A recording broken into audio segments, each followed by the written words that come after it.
జై శ్రీమన్నారాయణ. నేను మీ icon astrologer Gattupalli Suresh Babu. అయితే మనం ఈరోజు ఉన్నటువంటి జీవన శైలి ప్రకారంగా, అంటే జీవన శైలిని ఎందుకన్నానంటే బిజీ లైఫ్ అందరిది కూడా ఈరోజు జరిగిపోయిందా అంతే చాలు, రేపటి దాని గురించి ఆలోచించేటువంటి విధి విధానాలు కావచ్చు, రేపటి కోసం ఆలోచించేటువంటి క్రయ ప్రక్రియలు కావచ్చు, ఈరోజు మనకి దొరకట్లేదు. మరొకటి ఉంది. ఇదంతా ఎందుకు చెప్తున్నానంటే వాస్తు శాస్త్రం గురించి కొంతమేర అవగాహన కల్పించేందుకు ఈ వీడియో. అయితే ఒకప్పుడు ఇల్లు కట్టుకోవాలన్నా ఒక గురువుగారి దగ్గరికి వచ్చో, ఒక సిద్ధాంతి గారి దగ్గరికి వచ్చో, ఒక వాస్తు పండితుడి దగ్గరికి వచ్చో ఆ ఒక ప్లాను, ఆ ఇంటి పరిసరాలు, నాకు ఇన్ని గజాలు ఉంది అని చెప్పి వాస్తు గీయించుకొని ఆ ప్రకారంగా కట్టించుకునేవారు.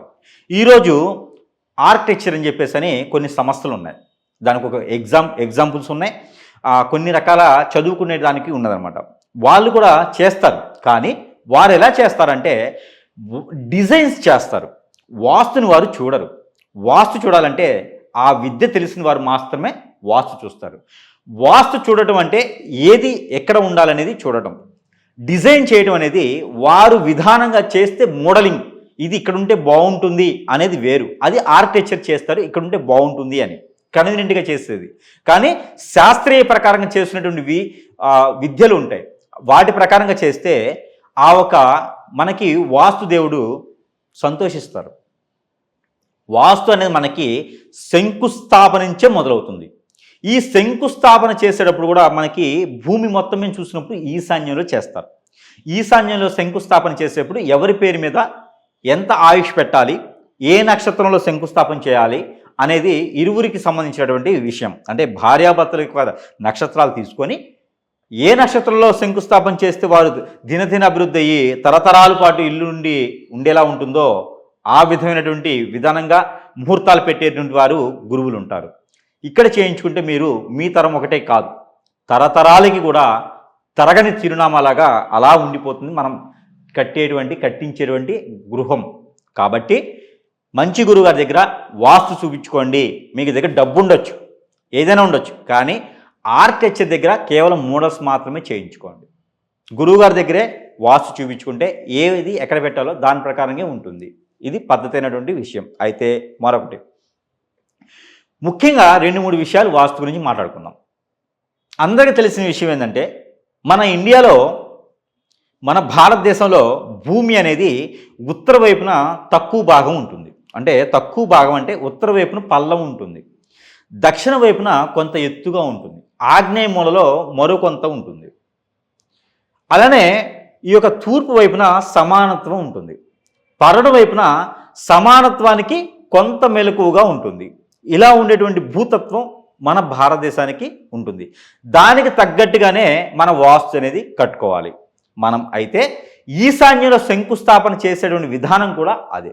ఈశాన్యంలో శంకుస్థాపన దేనికి చేస్తారు అంటే, ఈశాన్యం అంటే తూర్పు ఈశాన్యంలో శంకుస్థాపన ఎందుకు చేస్తారు అంటే అక్కడ కుబేర స్వామి వారు ఉంటారు, కొలువై ఉంటారు. కుబేర స్వామి వారు లక్ష్మీదేవితో కొలువై ఉంటారు. అక్కడ వాయువు ఉంటుంది, అక్కడ వర్షదేవుడు ఉంటాడు. అంటే వాయువు ఉన్నట్టంటే అక్కడ వానదేవుడు కూడా అక్కడే ఉంటారని మనకి క్రేయ్ అనమాట. వర్ధమల్లయ్య అంటారు ఆయన్ని.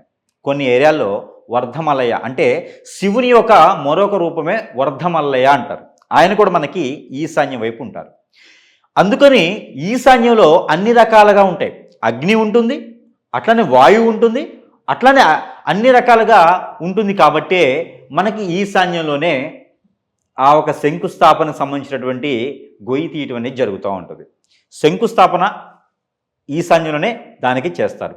అయితే ఈ కుబేర స్వామికి ముందు ఆరాధించడంతో కుబేరుడు అనుకుంటాడు, లక్ష్మీ అమ్మవారిని ఖచ్చితంగా ఈ ఇంట్లో తీసుకురావాలి నేను, లక్ష్మీదేవిని ఖచ్చితంగా ఇక్కడ తీసుకురావాలి నేను అని అనుకొని, వాళ్ళకి కులాల మతాలతో సంబంధం లేదు, అయితే అనుకొని ఆ లక్ష్మీ అమ్మవారిని ముని వెంటనే మన ఇంట్లోకి తీసుకురావడం జరుగుతుంది. అప్పటి నుంచి ఇల్లు కట్టేదానికి కూడా పాజిటివ్గా అయిపోతుంది.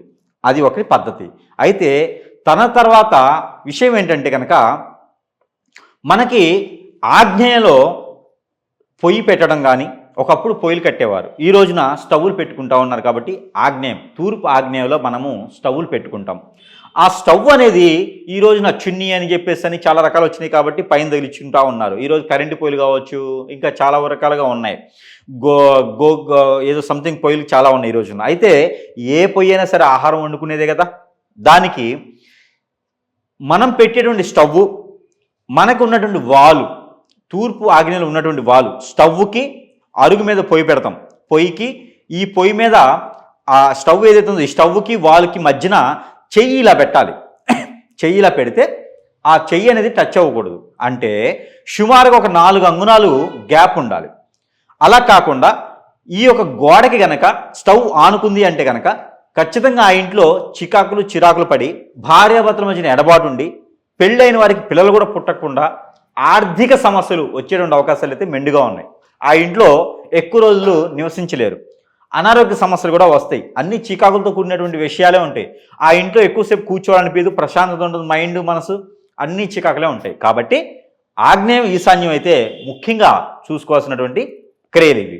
అయితే ముఖ్యంగా ఈ యొక్క విధానం ఆగ్నేయలో స్టవ్ ఏదైతే ఉందో ఈ స్టవ్కి స్టవ్ వెనుకున్నటువంటి వాల్ ఏదైతే ఉందో ఆ వాల్కి మధ్యన అటువంటి గ్యాప్ ఒక 4 అంగుళాలు ఉంటే చాలా మంచిది. అలానే తూర్పు ఆగ్నేయలో ఒక గాజు సీసా తీసుకోండి, ఒక గాజు బౌల్. ఆ గాజు బౌల్లో ఏదైనా ఒక పౌర్ణమి రోజున దాంట్లో కళ్ళుప్పు, ప్రాంతీయ భాషలో దొడ్డుప్పు అంటారు, ఆ దొడ్డుప్పు దాని నిండా పోయండి. ఒక గ్రీన్ కలర్ నిమ్మకాయ, ఒక స్కెచ్ పెన్ తీసుకొని గ్రీన్ కలర్ వేయొద్దు, పచ్చి నిమ్మకాయ తీసుకొని ఆ నిమ్మకాయ తీసుకొని ఆ ఉప్పు మీద పెట్టేయండి. అలానే 4 లవంగాలు, ఆ ఆగ్నేయ మూలలోనే 4 లవంగాలు కూడా ఆ ఉప్పు మీద పెట్టేయండి. అలాగా అమావాస్య పౌర్ణానికి మార్చండి. మీ ఇంట్లో ధనధాన్య అభివృద్ధి అయ్యేదానికి, జాబులో వెసులుబాట్లు, ప్రమోషన్స్, విదేశీయానం అన్నీ కూడా వస్తాయి. కిచెన్లో డబ్బులు ఉంటాయి మీకు. కాబట్టి ఈ రకమైనటువంటి ప్రక్రియ చేసుకొని అదృష్టవంతులు అవ్వచ్చు. జాతకం ప్రతిదానికి చూపించుకునే అవసరం లేదు. వాస్తు ప్రకారంగా బాగుంటే జాతకం అదే బాగుంటుంది. కాబట్టి ఈ విధంగా చేసుకొని అందరూ కూడా అదృష్టవంతులు అని కోరుకుంటా ఉన్నాను. జై శ్రీమన్నారాయణ.